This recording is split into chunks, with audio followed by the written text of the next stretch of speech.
Boa tarde, alunos. É, eu posso estar gravando essa aula para vocês e estar postando novamente para vocês estarem fazendo a revisão no Google Classroom? Sim, professor. Perfeito, então. Então eu vou começar a aula agora, gente. Novamente, boa tarde. E agora, como nosso primeiro tema, né, que nós estamos trabalhando juntos no ano, nós iremos estar falando sobre o totalitarismo na Itália. Para falar sobre totalitarismo, primeiro eu vou falar um pouquinho nesse vídeo com vocês.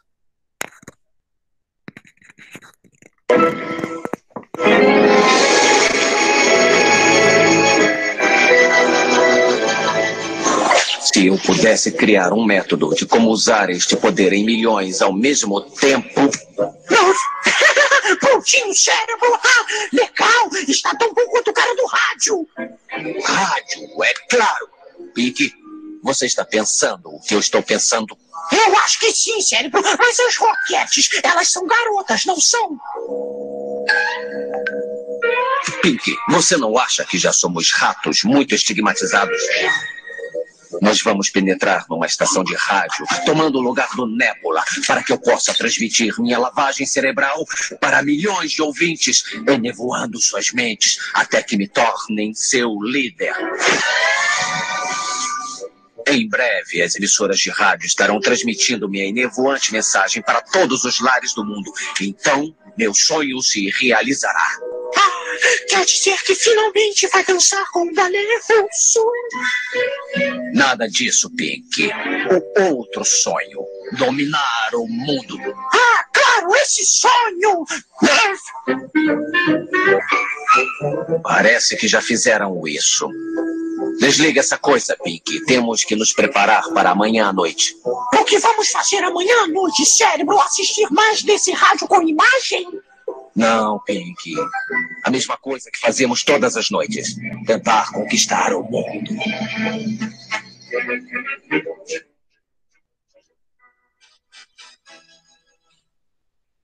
Esse desenho do Pink do cérebro, ele define bastante o que é o totalitarismo, né? É um governo que tenta, entre aspas, hipnotizar as massas, utilizando principalmente as mídias. Mas nós vamos explicar melhor o que é o totalitarismo agora, né? Aqui nós temos uma imagem dos membros do Partido Nazista da década de 1930 distribuindo rádios gratuitamente para a população alemã.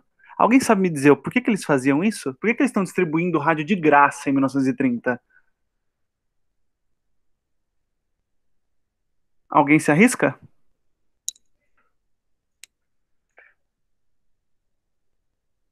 Bom, eles estão distribuindo os rádios porque nessa época todo mundo quer rádio, gente.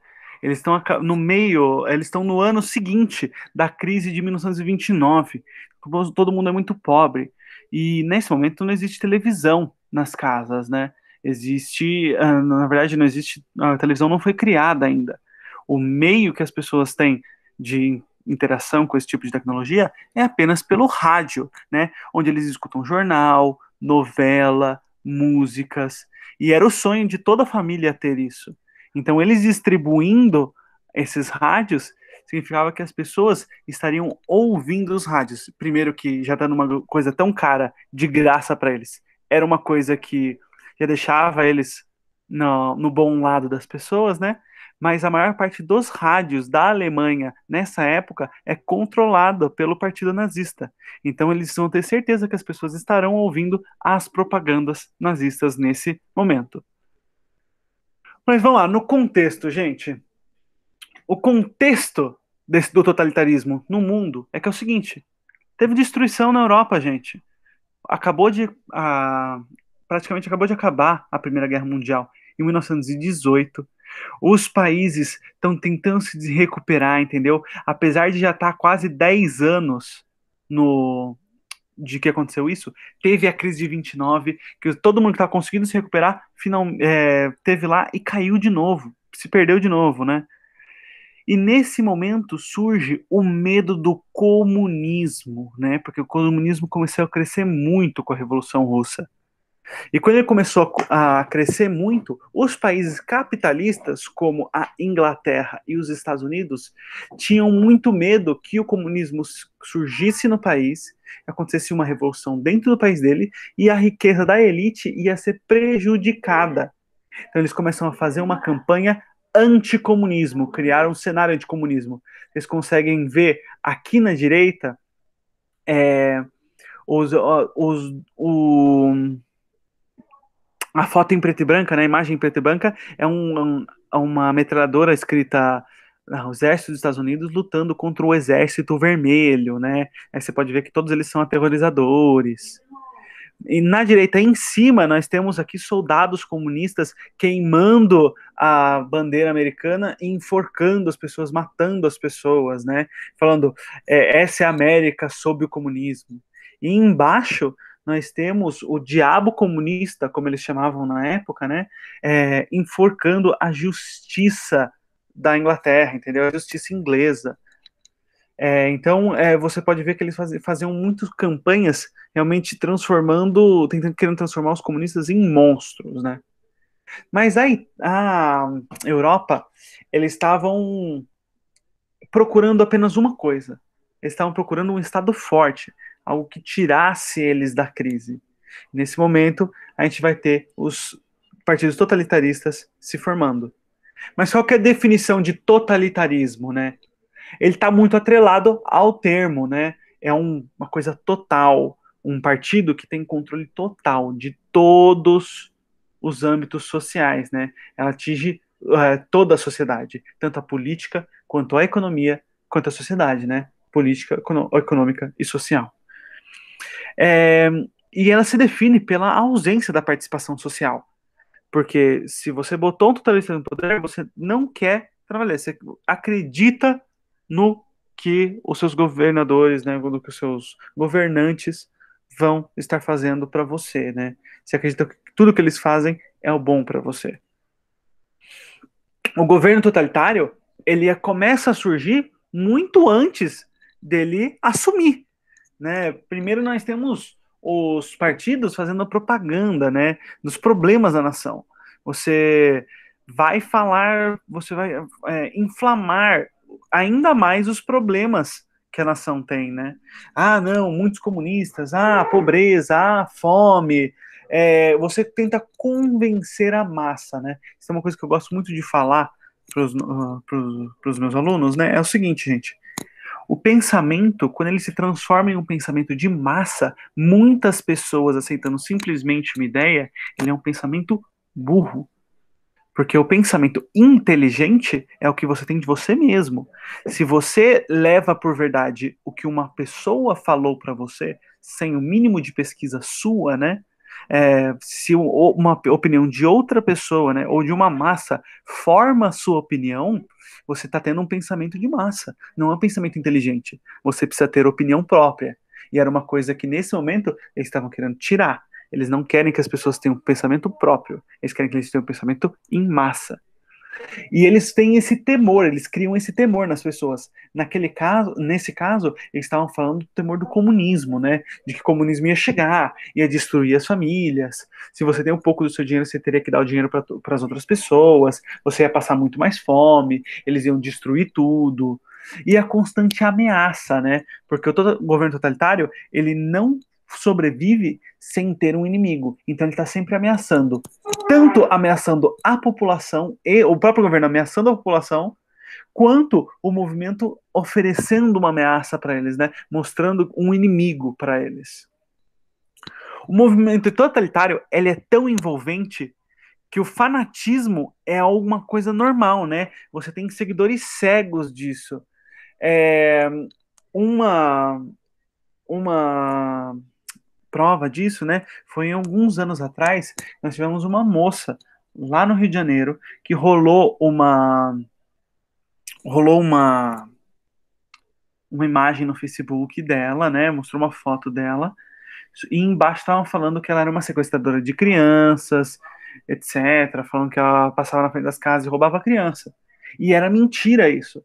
É que um dia um grupo de pessoas viu ela na rua reconheceu ela da foto e eles lincharam ela, né? Eles espancaram ela até a morte.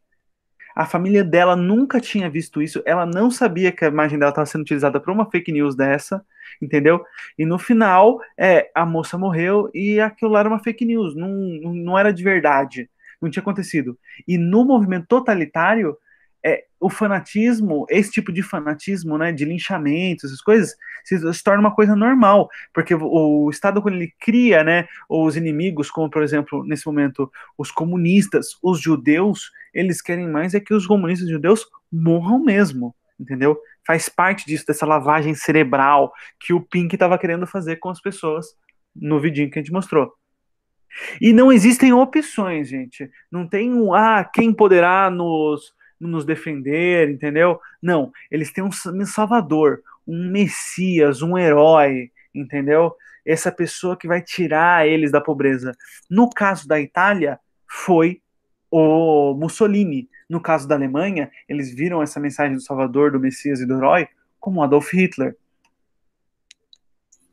E também uma outra coisa, né, que é muito bacana nesse pensamento de massa, de conjunto, quando a propaganda do totalitarismo, né, do Estado totalitarista, ele quer representar você, eu, uma parte do povo como uma extensão do poder do líder, né? Sempre usando palavras fortes, como, por exemplo, o braço de Mussolini, entendeu? O peitoral de Hitler, vocês são a força, entendeu? O que você faz está ajudando diretamente ele. Sempre incentivando que eles devem agir em conjunto, que eles devem resguardar, né? Que eles devem proteger a nação deles e que eles têm que promover a honra, que eles são honrosos, sempre usando coisas de poder, né? Tentando levar lá em cima todo esse sentimento. Mas o que era o totalitarismo, né? Ele é a centralização do poder nas mãos de um salvador da pátria, no caso da Itália e da Alemanha, o Mussolini e o Adolf Hitler, o controle dos meios de comunicação para evitar a circulação de ideias contrárias ao regime, ou seja, você controla tudo que é bom, você vai ouvir, tudo que é mal sobre o regime, você não vai ouvir. Isso vai ser censurado.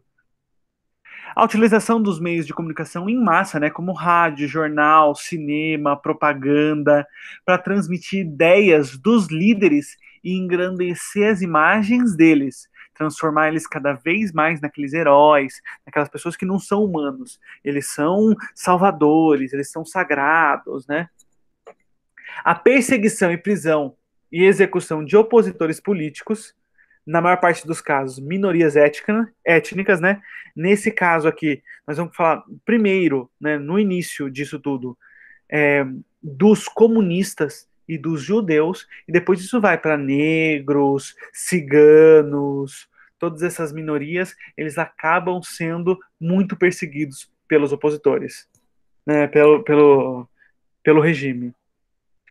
A extinção de determinados direitos da população. A pessoa perde, por exemplo, a liberdade de expressão. E isso é uma justificativa de que seria um bem comum do país e do povo, né? Você não pode, por exemplo, ir na prefeitura de Piracaia, você não pode ir na prefeitura de Piracaia não, desculpa, de Pedra Bela. Por quê? Porque em Pedra Bela você tem, na prefeitura, eles têm decisões muito importantes e a sua presença lá pode ser uma coisa que atrapalhe essas pessoas. Só que é o seguinte, você nunca sabe o que eles estão decidindo, se eles estão realmente trabalhando em alguma coisa. E essa é o grande porém, né? Essa extinção dos direitos, né? E você, como um membro daquela sociedade ali, como você está tão envolvido nisso, você vai falar, não, tudo bem, tá certo, ele é realmente uma pessoa muito importante, eu não posso ficar atrapalhando ele. Sendo que não é assim, né, gente? Agora, o totalitarismo na Itália, ele era determinado como fascismo, né? Os italianos, eles lutaram lado a lado com os vencedores da guerra. Na verdade, na Primeira Guerra Mundial, eles começaram em um lado e depois trocaram. E quando eles trocaram, todo mundo ficava com o pé atrás com eles, né? Tipo, o que esses caras são? Eles ficam trocando de lado toda hora, entendeu? Não pode confiar neles. E quando eles dividiram os espólios da guerra, né? Quando eles começaram a reorganizar o continente, eles não ganharam quase nada. porque eles só entraram no finalzinho da guerra. E eles se sentiram injustiçados com isso.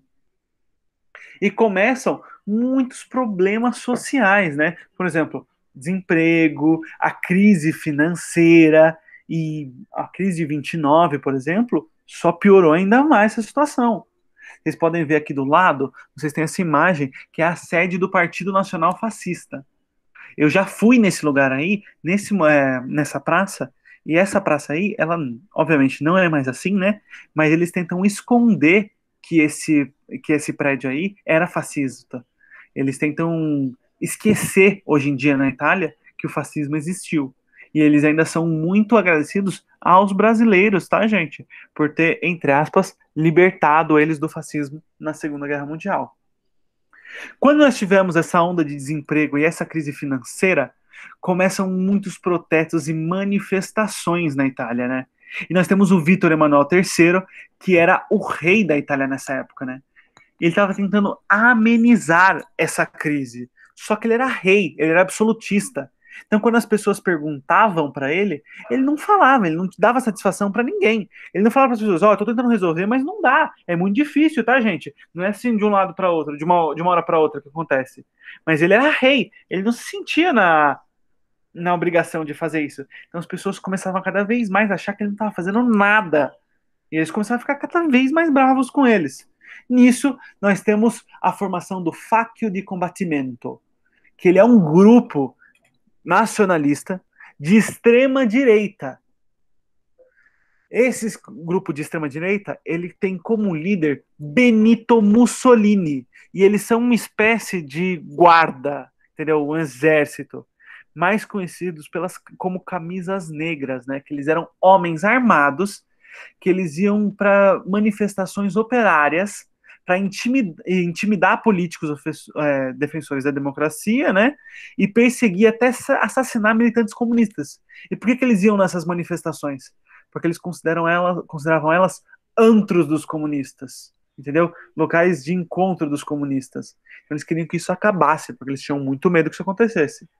E é criado o Partido Nacional Fascista, que tem muita influência por causa de toda a propaganda que o Facchio di Combattimento está fazendo. De novo, no Partido Nacional Fascista, quem é o líder é o Mussolini. Até o momento que nós temos a Marcha sobre Roma. A Marcha sobre Roma, que foi uma marcha, né, que eles fizeram, obviamente, sobre Roma, né, até Roma, com todos os membros do Partido Fascista, com a intenção de forçar o Vítor Emanuel III a nomear o Mussolini como primeiro-ministro dele.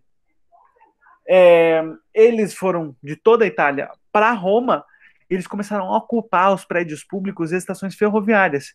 E quando eles fizeram isso, Roma parou, porque as pessoas não conseguiam trabalhar, os trabalhos essenciais não conseguiam. Então, o Vítor Emanuel III foi e transformou o Mussolini no primeiro-ministro. Quando os fascistas chegam ao poder, né, eles assumem de vez o governo italiano. O parlamento, uma das primeiras coisas que o Mussolini faz ele tira o parlamento do poder, e ele agora é considerado Duce, o líder, e ele se torna o chefe supremo da Itália. Ele vai lá e prende o Vítor Emanuel III, e o Vítor Emanuel III agora não é mais rei, ele é deposto. Vocês podem ver aqui na direita uma foto, você vê que todos eles estão de camisa preta, e muito deles, os camisas negras, né? E você consegue ver que eles estão mais ou menos como militares, né? Marchando mesmo, se fazendo em posição de atenção. E o Mussolini é esse careca do lado do bigodudo aí. Ele tá chegando em Roma, ele tá ali no meio. E as pessoas realmente se viam como um exército do Mussolini, entendeu? Contra o comunismo.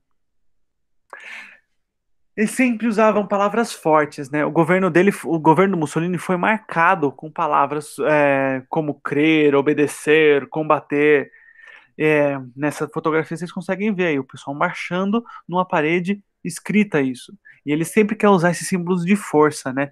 Que nós vamos combater, que você precisa crer no nosso regime, que nós vamos te salvar, que você é um campeão, que você também é um herói, entendeu? Que você precisa seguir os passos do Mussolini. E para manter, fazer ainda mais, né, tentar manter ainda mais o poder do partido fascista, eles começam a substituir prefeitos e chefes locais por pessoas ligadas ao partido, porque elas vão continuar mantendo o poder do regime, né? Eles têm a criação de uma política secreta para uma polícia, né, secreta para perseguir opositores, que eles iam para casa de pessoas que eles consideravam é, comunistas, eles iam para casa de políticos que eram contra o Mussolini e eles sequestravam essas pessoas, torturavam essas pessoas e matavam essas pessoas, né? Houve uma forte censura nos meios de comunicação, né? No rádio, no cinema, no jornal, tudo que só podia se falar coisa positiva do fascismo e do Mussolini. Qualquer coisa negativa era censurado. E aí de você se postasse uma coisa sem a permissão, porque daí você muito provavelmente ia ser pego por aquela polícia secreta que estava lá em cima e ia ser sequestrado e morto. Houve um controle na educação nas escolas e nas universidades, e agora falando só engrandecendo Mussolini, falando do grande momento de força da Itália com os romanos, né, sempre levando eles para aquele império romano. Hoje em dia, se você for lá para Roma, se um dia vocês forem para Roma, vocês vão ver que todos os prédios mais antigos da cidade, né, tirando, obviamente, os prédios romanos, eles são muito grandes. Eles sempre querem engrandecer, você sempre vai copiar aqueles prédios antigos lá da antiguidade, lá dos romanos, tentando fazer isso, só que com uma visão moderna. E todos esses prédios foram construídos na época do Mussolini. Você tem a proibição de greves, fechamento de sindicatos, e agora o Estado exercendo o papel de juiz nos conflitos dos trabalhadores, né? Esse fechamento das greves, né, dos sindicatos e proibição de greve é para evitar o crescimento de ideias comunistas. E o Estado, como juiz dos trabalhadores, né, ele era o seguinte: você não recebia dinheiro, ou então você não recebeu suas férias, ou então você está trabalhando muito mais do que devia. Você entrava na justiça e era o Estado que era o juiz. Mas muitas vezes, na maioria das vezes, ele não era a favor do trabalhador, ele era a favor da empresa, ele era a favor do própria parte do Estado mesmo, que estava empregando essas pessoas. E as pessoas estavam começando a ficar ok com isso. Normal, eles estão fazendo certo. E você tem a realização de grandes obras públicas, porque na crise de 29, eles viram que os Estados Unidos só conseguiram sair da crise utilizando obras públicas, porque daí eles conseguiram empregar muitas pessoas. Como eles viram que isso deu certo lá, eles começaram a fazer isso na Itália, para tentar reduzir esse desemprego. E acreditem ou não, eles conseguem. Aqui nós temos, né, a propaganda fascista, né? Você temos aqui o líder de todas as vitórias na esquerda, né? Vença e venceremos. Com, obviamente, os combatentes ali atrás, né? O Mussolini na frente. E olha lá, fascismo, um estilo de vida ontem, hoje e amanhã pela honra da Itália. Você consegue ver que são mulheres guerrilheiras lutando pela Itália, né? Vocês conseguem ver também que o que eles estão fazendo aí é meio estranho, né? Porque como é que o cara tá falando aí de luta, sendo que eles não estão em guerra com ninguém. E agora nós vamos mostrar para vocês como é que era o Mussolini fazendo um discurso para as pessoas. Com alguns comentários que eu vou adicionar para vocês, prestem bastante atenção.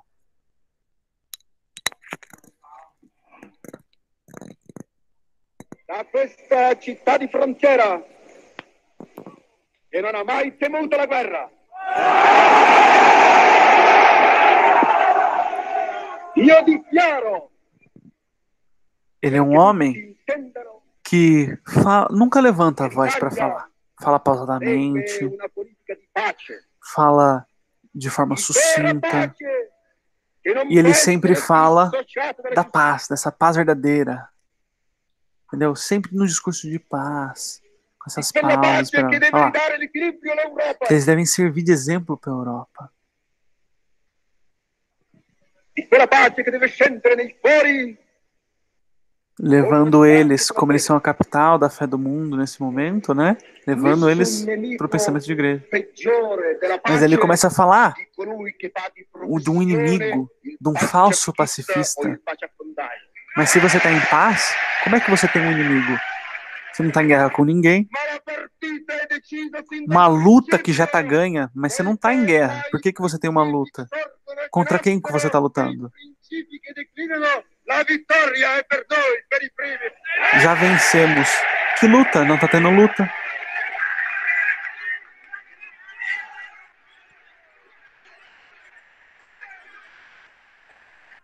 Ma è dal punto di vista umano. Agora ele leva para o sofrimento. Perché il pensiero che una famiglia Ele soffre apela para as pessoas, o que elas estão sentindo. Porque ele é igual a você. Ele também está sofrendo. Ele está sofrendo junto com você. so per averlo provato. Che cosa vuol dire?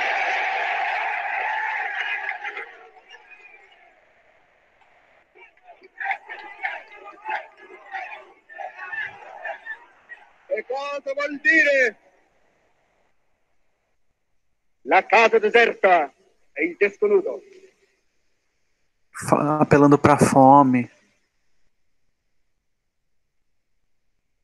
Camerati torinesi, la parola è questa. Caminhar, Camminare, construir costruire e, se necessário, combater e vencer. Mas o que eles estão combatendo, gente? Porque ele está falando uma coisa dessa? Ele está acabando de tá fazendo uma conversa de paz. Vocês conseguem ver que quando o discurso do Mussolini, ele fala de paz. Ele está falando de paz. As palavras dele falam muita paz. Mas ele não está incentivando a paz nisso. Ele está falando que eles têm um inimigo. Ele está sempre incentivando uma luta. Por que ele está querendo incentivar uma luta se ele está pregando a paz? E a partir disso, é inflamar esse sentimento de que as pessoas precisam proteger a qualquer custo o estilo de vida delas. Agora nós vamos fazer um exercício, gente. Aqui, ó. Os regimes de exceção, que é o totalitarismo, se estabeleceram durante o período de entreguerras. E eles fundamentavam-se no quê, gente? Tem aqui, escolham uma dessas opções. De preferência, escrevam no seu caderno isso pra gente fazer. Vocês têm 5 minutinhos para responder essa questão, turma. Enquanto isso, eu vou botar uma musiquinha para nós.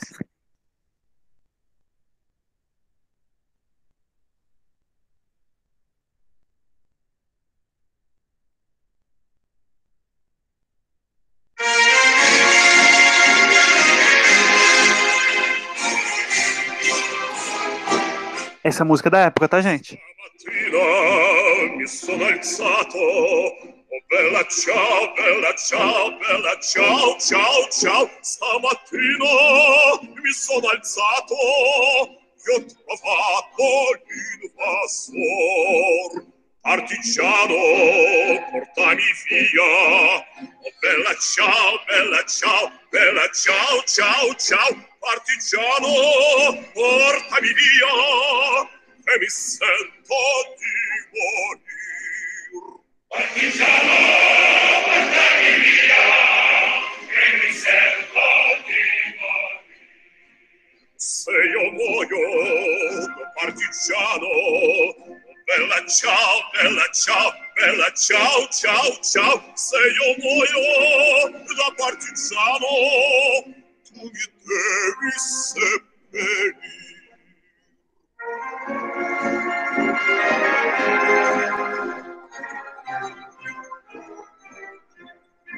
Seppellire sulla montagna.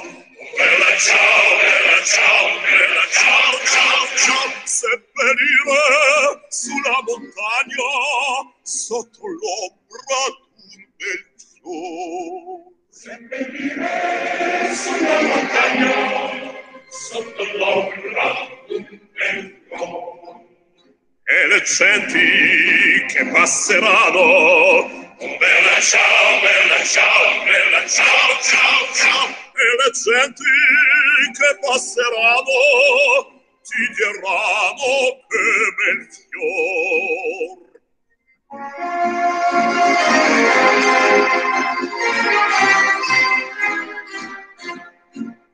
Questo fiore del partigiano. Bella ciao, bella ciao, bella ciao, ciao, ciao. Questo fiore del partigiano porto per la libertà. Questo fiore del partigiano porto per la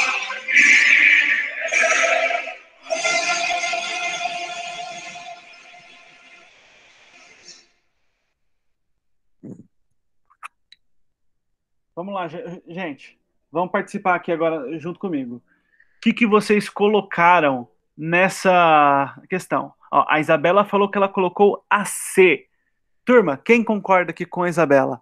Que eles se estabeleceram durante o período de entreguerras, fundamentando-se na edificação de um Estado forte e centralizado. Quem concorda com ela? Eu concordo também. Concorda, Thaís? Carolina? Concordo. Carolina? O que você acha? Concordo também. E você, Giovana? Eu também concordo. Perfeito. Então vamos ver isso aqui? Eu vou fazer aqui agora e tá certinho. Na edificação de um Estado forte e centralizado. Esse foi sempre o maior objetivo dos regimes totalitaristas. Tentar criar um Estado forte e centralizado. Agora, na próxima aula, nós iremos falar sobre o totalitarismo na Alemanha. Esse também vai ser uma parte muito interessante do nosso estudo, porque nós estaremos falando agora sobre a criação do nazismo. Por hoje, turma, é só isso. Até semana que vem eu irei postar essa aula no Google Classroom para vocês, junto com um exercício para vocês serem feito. Tudo bem? Beleza. Então, tchau, tchau, turma. Até mais ver em francês. Au revoir.